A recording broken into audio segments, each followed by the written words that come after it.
A mysterious forest where everything is alive, trees, plants, even the leaves themselves. Many researchers have entered this forest, but none have ever returned alive. The story begins with a vast, dense jungle where a team of hunters is searching for something deep inside. Their leader, named Acquirer, leads the expedition in search of the Tear of Moon, a rare herb believed to grow only in this forest. It is said to possess magical properties capable of granting immortality and curing even the deadliest diseases. Shockingly, despite everyone knowing of its existence, no one has ever brought it out alive. Determined to find it at any cost, Acquirer and his team continue traveling through the forest. At first, everything seems fine, but soon the trees and plants around them begin to move. The disturbance is caused by the forest's living vegetation. Everything here, even the leaves, are alive, protecting the sacred herb from outsiders. In moments, the vines and trees attack the team, injuring many. Several of Acquirer's men are killed, and he himself becomes trapped among the living vines, unable to move. Hours pass as they struggle to survive, believing the end is near. But just as hope fades, a group of tribal people arrives and rescues them, taking the survivors back to their village. Grateful for their help, Acquirer thanks the tribe, but his obsession with the Tear of Moon remains. He begins asking the tribal leader about the herb, assuming they must know about it since they've lived there for generations. The leader, however, understands how important the Tear of Moon is to the forest's balance and refuses to reveal its location. Enraged, Acquirer decides he must have it no matter the cost. He learns that the leader carries a key that leads to the herb's sacred place. In greed and madness, Acquirer and his team betray their saviors, attacking the tribe and killing everyone. They steal the key and burn the entire village to ashes. It's a horrifying moment. The forest mourns the death of its protectors. As Acquirer moves forward, the living trees and plants strike back even more violently. Before dying, the tribal people had cursed Acquirer and his companions. Their souls would be trapped in the forest for eternity, never able to leave, and anyone who tried to cross the river within the forest would turn to stone. After speaking these words, their spirits were sealed forever, making the forest even more dangerous than before. Years later, the story shifts to the present day inside a grand museum, where a brilliant researcher named Lily listens to a presentation. The speaker is her brother, Brian, explaining new research about the Tear of Moon. Despite the ancient curse, scientists still believe in its power and hope to find it, using its magical leaves to cure many modern diseases. Lily and Brian share detailed information about the herb's qualities and warn that the forest is far more dangerous than it appears. No one who has entered it has ever returned alive. Yet, despite the risks, many remain determined to venture into the forest in search of the mysterious Tear of Moon. After the speech ended, Lily quietly walked away from the crowd to leave the museum, but suddenly she was stopped by a prince, the owner of the entire museum. The prince wanted to talk to her, and though they exchanged a few words, their conversation didn't last long. Lily managed to slip away unnoticed, heading upstairs. She wasn't there for the event. She was searching for something hidden inside the museum. After opening several ancient boxes that had been preserved for years, she finally found what she was looking for, the same mysterious key that could lead to the Tear of Moon. It was the exact key we saw earlier when Acquirer took it from the tribal leader. This meant Lily also wanted to reach that forbidden place using the key. Now that she had it, she needed to escape the museum with her brother before anyone found out. But the prince had already become suspicious and went after her. Lily tried to run, but during her escape, she slipped and was left hanging from a staircase railing. One wrong move and she'd fall to her death. The prince arrived and threatened her, demanding the key or else he'd let her fall. Lily, with no other choice, handed the key over. Moments later, she jumped down to safety and fled. When the prince opened the box to check the key, he was shocked. It was empty except for a toy. Lily had outsmarted him with her clever trick. Furious, the prince ordered his men to find the real key at any cost, knowing how valuable it was. Meanwhile, Lily and her brother Brian already had the true key in their possession. They planned to enter the cursed forest and locate the Tear of Moon, but they knew the journey would be extremely dangerous. They needed brave companions to help them complete the mission. The scene then shifts to a small settlement near the edge of the mysterious forest, where a riverboat guide named Frank earns a living by taking tourists on jungle tours. He had spent almost his entire life there and knew every inch of the forest. Tourists loved him because he handled every situation calmly, even when things went wrong. But like every good man, Frank had his own troubles. A businessman, accompanied by his pet parrot, arrived one day to collect money Frank had borrowed.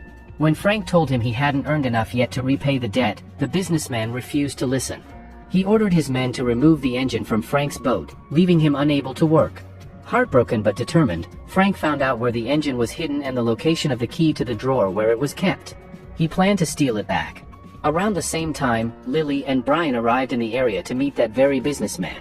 He was supposed to provide them a boat so they could travel deep into the forest. As Lily entered his office, Frank was leaving after stealing the key to retrieve his engine. Mistaking Frank for the businessman, Lily approached him. Realizing her misunderstanding, Frank decided to play along. He learned that Lily was looking for someone with a boat to take her deep into the forest for her research.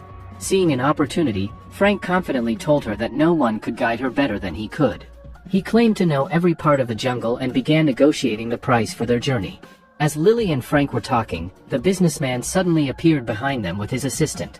At that moment, Lily realized that Frank wasn't the man she had come to meet. The real businessman was standing right there. Furious at being deceived, she turned away from Frank and began walking toward the businessman.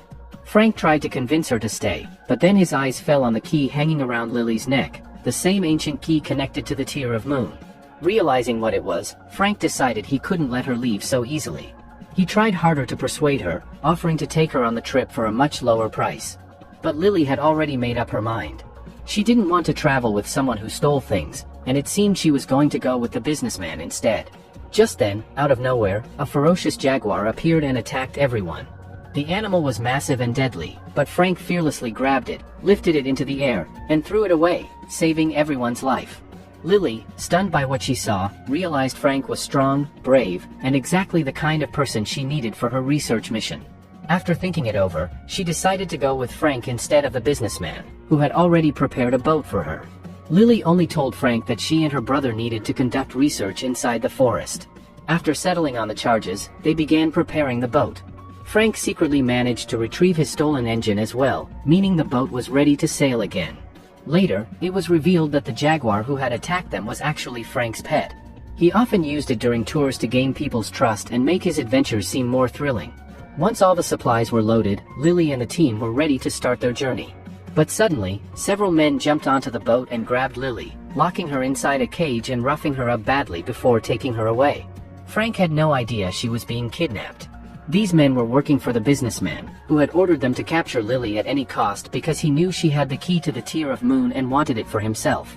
However, capturing Lily wasn't as easy as they thought. While they were busy moving her, she quietly unlocked the cage and waited for the right moment to escape. When one of the men came too close, she struck him down and broke free, fighting off anyone who tried to stop her. Just then, Frank arrived and helped her escape. The businessman's men chased them relentlessly, trying to kill them.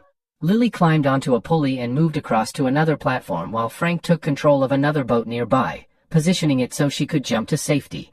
Finally, Lily reached solid ground, thanks to Frank's quick thinking and courage. Realizing they needed to get back to their real boat to escape, Frank called out to Lily and dived into the water. But Lily wasn't a good swimmer, so she decided to take the land route instead.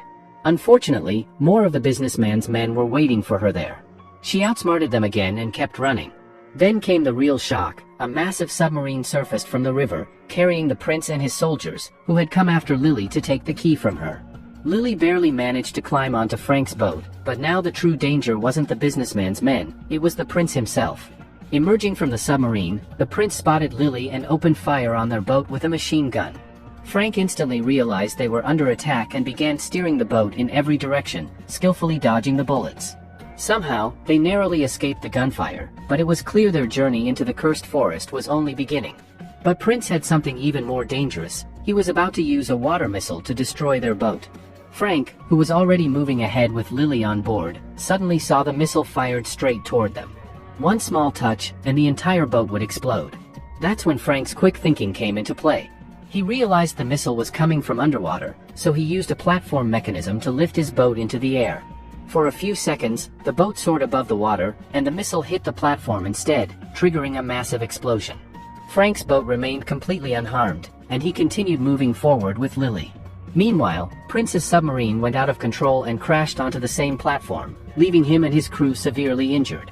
It wasn't clear if they would even survive. On the other hand, Frank and Lily were completely safe, continuing their journey toward Lily's research destination, unaware of the dangers that awaited them or whether the man she was traveling with could truly be trusted. Hours passed as they traveled from morning till night, but their destination was still far away. Eventually, Lily's brother Brian joined them on Frank's boat, and Frank prepared food for everyone, catching and grilling fresh fish with skill. It was clear Frank knew how to survive under extreme conditions. As they continued their voyage, Brian went below deck to rest but came running back in terror after spotting Frank's Jaguar, the same one they had seen earlier in shock. Frank quickly calmed him down, saying it was his pet and there was nothing to fear. When Lily heard this, she was stunned. She realized Frank had deliberately used his pet Jaguar earlier to test their trust, proving he wasn't as brave as she had imagined. But now that they were deep into their journey, there was no turning back. Elsewhere, Prince and his surviving men reached a dark, cursed area in the forest, a place where, years ago, Aguirre and his crew had turned to stone after trying to cross the sea. Prince knew this spot well and had come seeking their help to find the Tear of the Moon. He poured sacred seawater onto the statues, and immediately deadly snakes emerged, killing several of his men.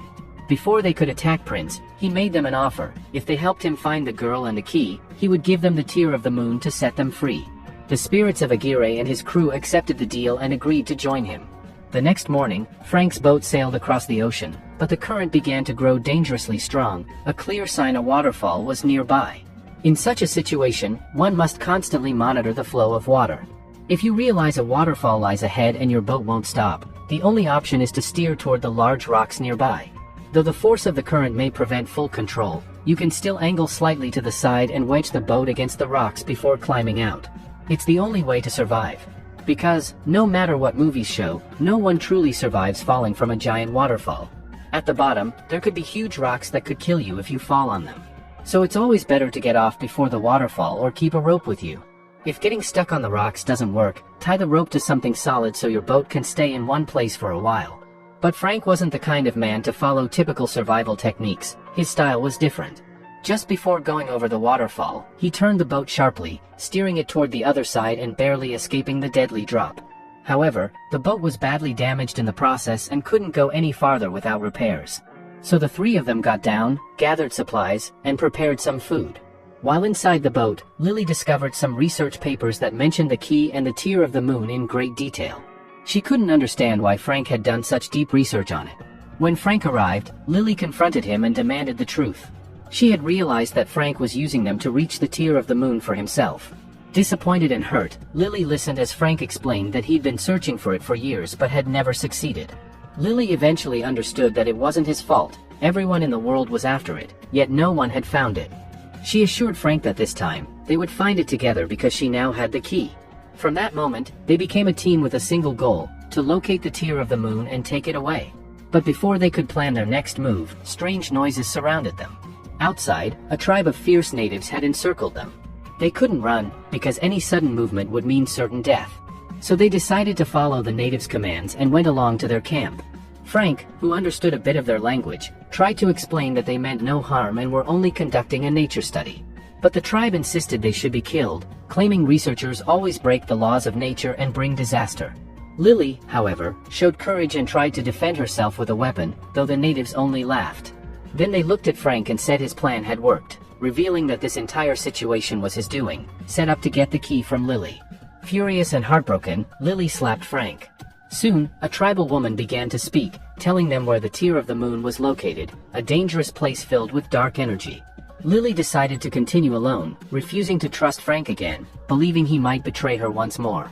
Frank tried to warn her that the dangers ahead were far worse and that she wouldn't survive without him, but Lily ignored him and started to leave. Before she could go, however, a loud roar echoed through the forest. It was Aguirre and his cursed, monstrous spirits. Their decayed bodies slithered with venomous snakes, and they had come for Lily's key. The spirits attacked the natives, causing chaos everywhere. Lily ran, clutching the key, as Aguirre's undead warriors pursued her. Frank jumped into the fight to protect her, battling the monstrous crew with everything he had. But Aguirre's forces were too powerful. They took the key from Lily and handed it to Aguirre. Frank confronted him and fought desperately to retrieve it, even as snakes coiled around him.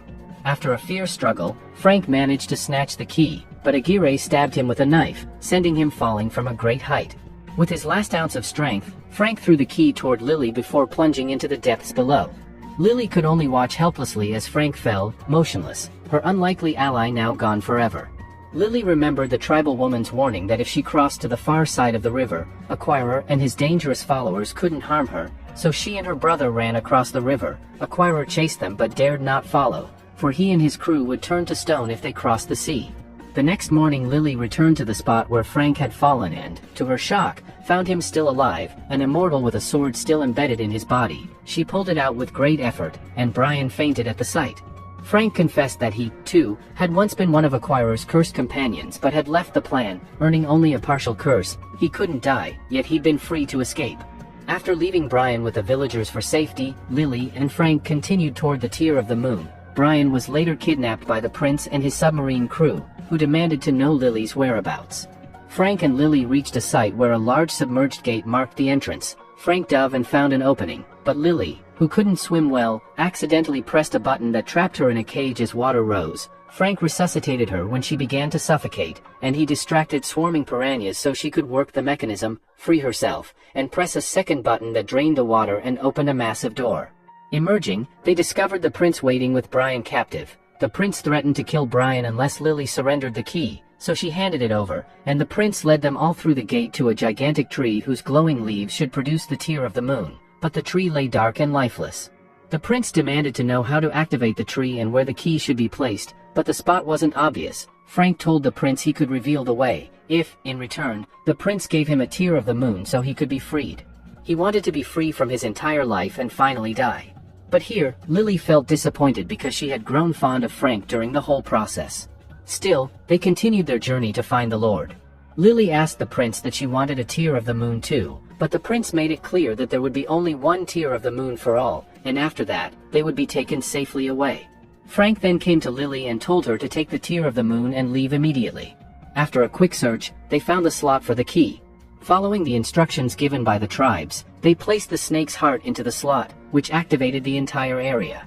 A large tree, which had been completely black, turned lush green. It was the Tier of the Moon tree, whose leaves could be used for many purposes. Seeing the opportunity, Frank immediately attacked the prince's men. He didn't want anyone to misuse the flowers to gain the Tier of the Moon. The powers were only effective during the eclipse, and as the eclipse ended, the flowers began to wither. Lily was lucky to reach the tree in time and picked a small flower, but the prince attacked her to get it. Lily handed the flower directly to Frank. Meanwhile, Ikver and his dangerous followers arrived and attacked Frank. Frank first ensured Brian's safety by leaving him in a secure spot and then distracted the attackers. Frank was badly injured, and Ikver showed no mercy. When Lily reached her brother, she saw that Brian had the flower, which Frank had given him.